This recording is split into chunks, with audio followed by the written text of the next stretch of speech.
Kick off the Global Trends track. Global Trends, we look at all the different developments and opportunities and issues going on. We're going to kick off looking at two big trends, really. We're going to be looking at the ever-changing world of UA and how AI can help with that. So please welcome to stage Phil Shpilberg. Shpilberg, yeah, it's Phil Shpilberg. I think you're all good. You're all mic'd up? Yeah. I'm going to let you get on with your thing, and I'm going to sit down here and come up and join at the end. Thank you. So I'm Phil Shpilberg. I'm from a company called GameChangersSF. We were recently acquired by an AI company called Pixis, and I'm here to talk to you about the kind of trends we're seeing in artificial intelligence in user acquisition. But before I get started, I just wanted to thank the organizers and everybody that showed up. We've been flying all over the world doing presentations, and this is probably the biggest room and one of the best organized conferences I've seen to date. So thank you, and give yourselves a big round of applause. So I'm a big chess nerd. I love to play chess. I've learned to play chess when I was a little kid, and I think that the way that AI has developed in chess is a really interesting thing to look at, because there's a lot of parallels between what happens in chess and what we're doing these days. And what's interesting about chess is that we've been trying to get machines to outperform humans for a long time, probably 50 years.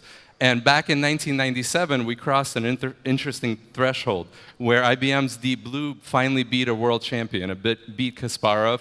And this was like a huge achievement in the way that computers thought, right? The way they thought about chess. And what was really interesting about that AI is it was very rules-based. You taught it the game, you fed a huge database of games of like the top players, all the openings, kind of closing theory. They taught it to play like a human until it could finally beat a human. Well, what's interesting is more recently, we've taken a completely different track with AI. All we do is we teach a computer the rules of chess, and we let it play itself for about 3-4 hours. After that, it just crushes everything out there. It crushes all previous machines. Humans can't, even come close to playing with it. So this is like the evolution. First, we taught computers how to try to think like humans, and then we realized that humans actually have a bunch of bias, right? We've simplified things to the way that a human thinks, and actually letting machines do the thinking in a completely different way leads to much better outcomes. So just to give you an idea, the chess ELO rating system is how you rate players. It's a really interesting system. Like, two players can play each other, one's better than the other, they get a score, and when this happens enough, you could actually sort everybody from beginning to end. So chess novice is like up to 1,200, an amateur, which is kind of where I am at the high end of the amateur scale, up to 2,000, then you get experts. Finally, you get the world chess champion, Magnus Carlsen. This guy is probably the greatest player ever. A machine, today's champion, sits like in another stratosphere. If anybody asked you to play this thing, you probably shouldn't. It's like getting into a foot race with a Ferrari. Like, you wouldn't want to do it. So that all brings us to, why am I talking about this? So I'm in a really interesting position to think about AI.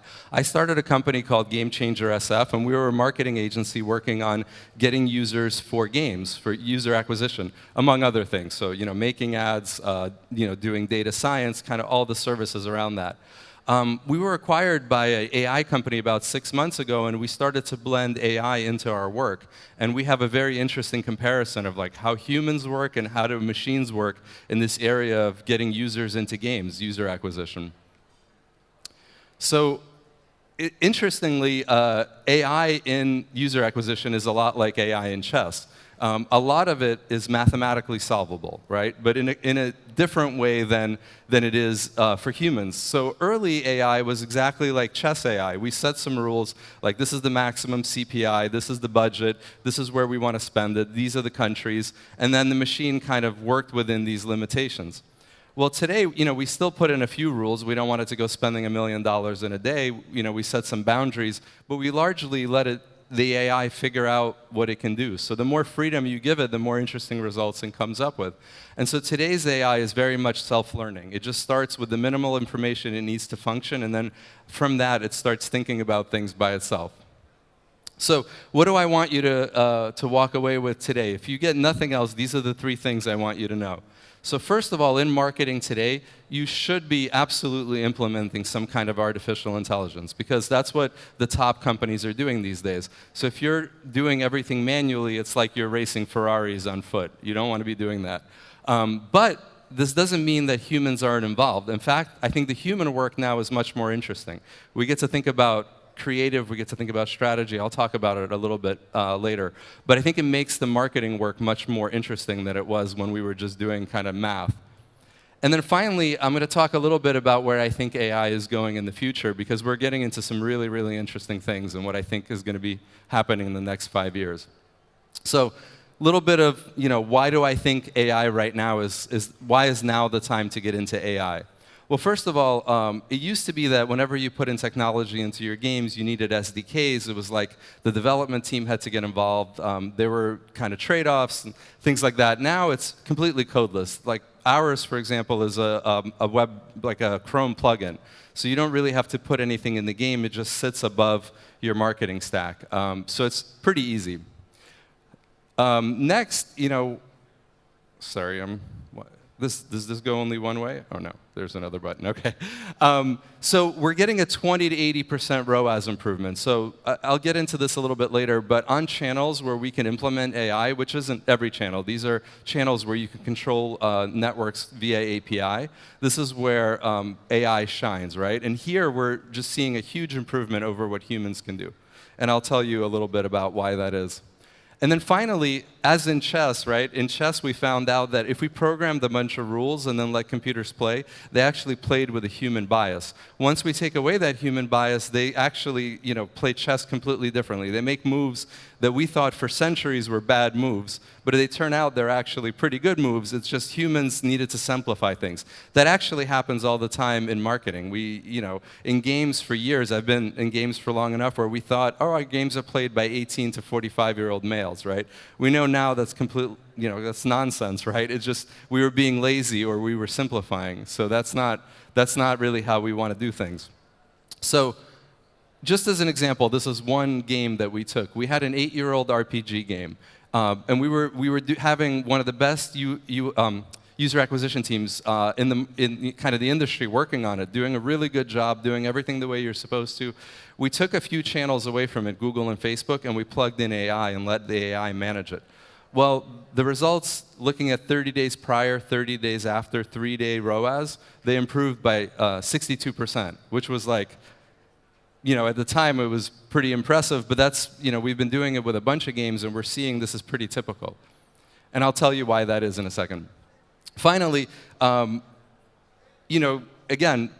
our games are played by a lot bigger audiences than we initially thought, but it was very hard to analyze this data. So now our AI is looking for these new audiences. It's looking at behavioral data and finding those gamer grandmas that we know are out there, but they're actually pretty difficult for us to target without some kind of AI assistance.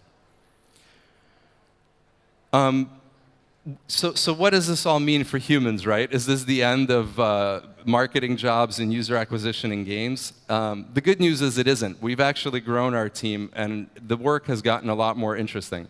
So where AI is much better than humans is looking at huge data sets and making sense of them. Humans are much better at being creative at the moment, at least.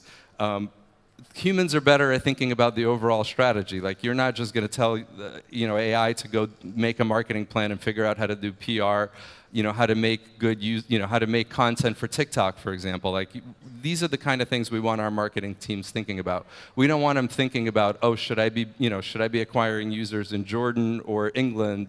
These are the kind of things that a computer can look at the numbers and figure out where the arbitrage opportunities are. Humans think creatively and strategically, so separating that work along those lines is really where I think the future is. So this is why you can't beat a computer. This is why you're not going to get into a foot race with a Ferrari. They can look at over 1 million data points. Like, that's no problem for a machine. Imagine having a human do it. We thought about what it would take for a human to do this kind of work. It would take 400 hours just to do that kind of analysis. To take 20,000 actions on your campaign in 30 days, it's just not possible. You'd need a huge team, and they would really not like you very much if you had them do this kind of work. So this is where let machines do machine work.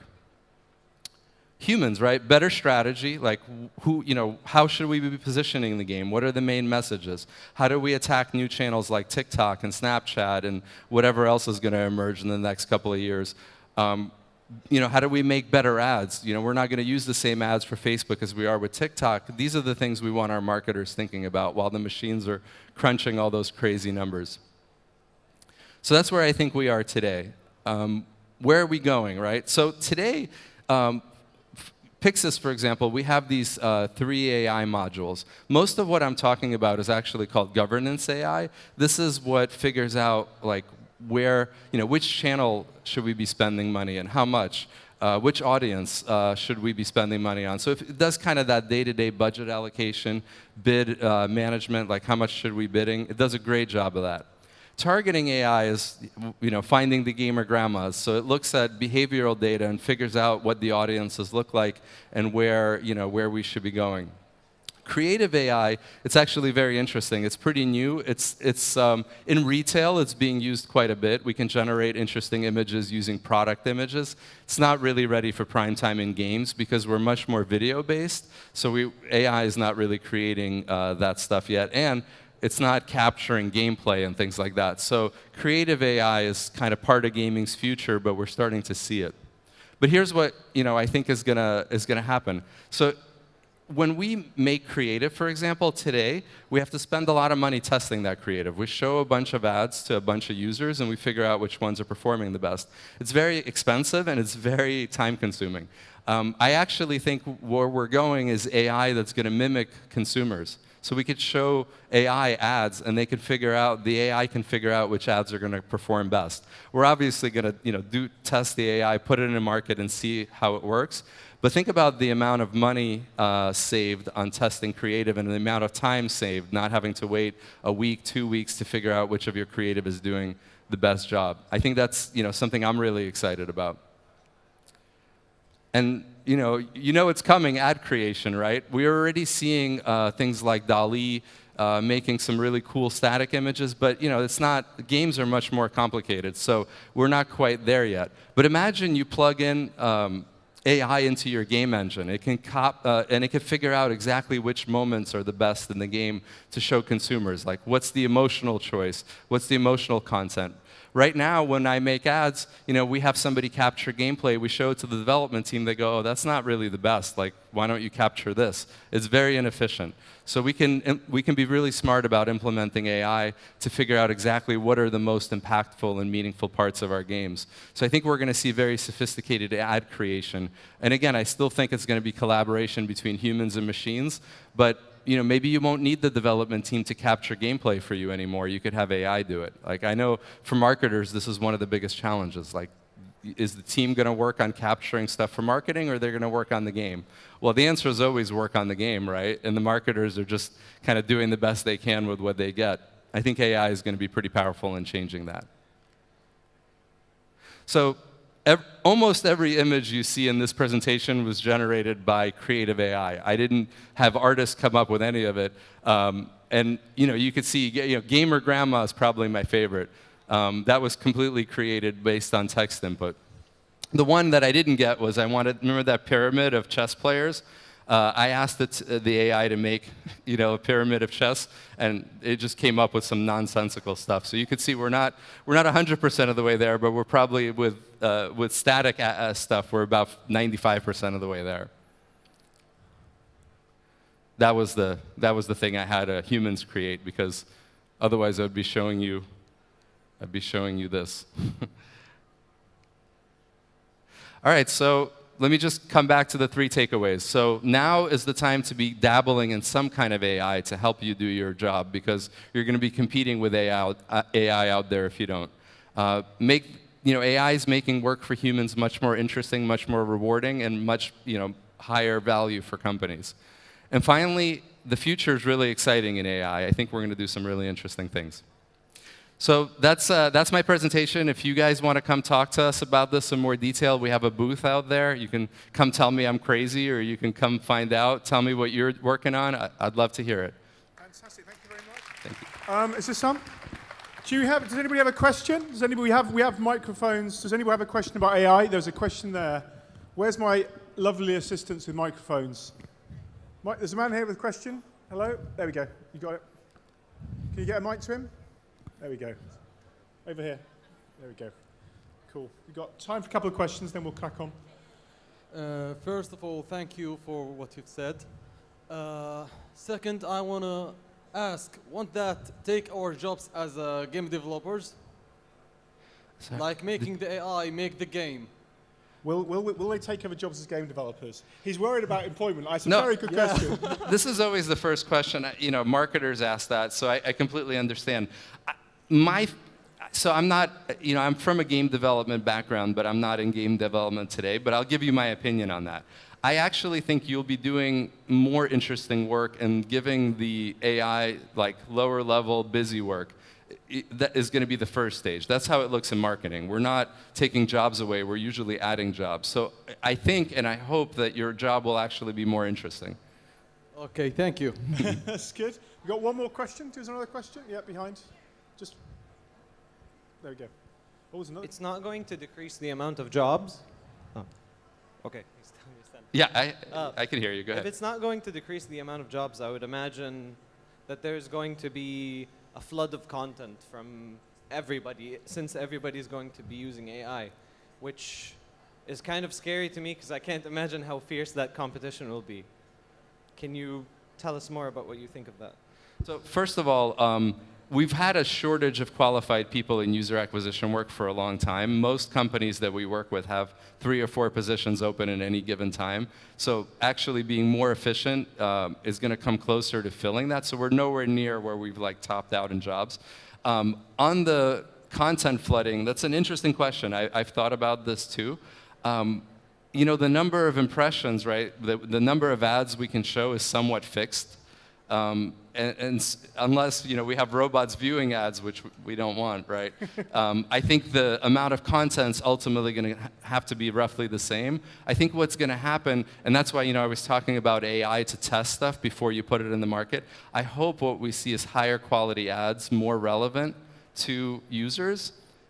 But at the same time, Apple and Google are taking away our targeting opportunities. So it's there's some competing things in the market. So part of it is we're going to see how that all really turns out. We don't know yet. You're having to defend AI. That's a bit of a tough. You're having to defend the entire discipline. Can I just ask on that on ads? Do you think AI would have created those? The whole sort of not scam ads, but like fake gameplay ads. Do you think that's an AI would have made that, or did that take a human to make that? That was good. It's an interesting question. If you gave AI complete freedom to do whatever, I think it would make some very surprising things. Yeah. That's what we've seen. It is up to us to put the guardrails on so it doesn't do something crazy. But yeah, it might make something very weird. Okay, final question. I think there's one more question or not? Yeah, last question. Yeah. Last one. No, the lady in front. Oh, go. Okay. Hello and thank you. I have a question. You mentioned channels a few times. I didn't quite understand what it meant in this context. Maybe I put the mics too close. Don't cross the mics. There you go. Yeah, I think so. That's a good question. So the place where we're seeing AI the most active is where we have API connections. So right now, Facebook, Google, less relevant for us, LinkedIn. These are channels where you could make, they're sort of self-service channels and ones that have an API. So without an API, you really, it's much harder to implement AI. So that's part of why it's not in all channels, but we're probably, Facebook and Google really do dominate the ecosystem, so probably 70% of ad spend out there for mobile games, we can use AI right now.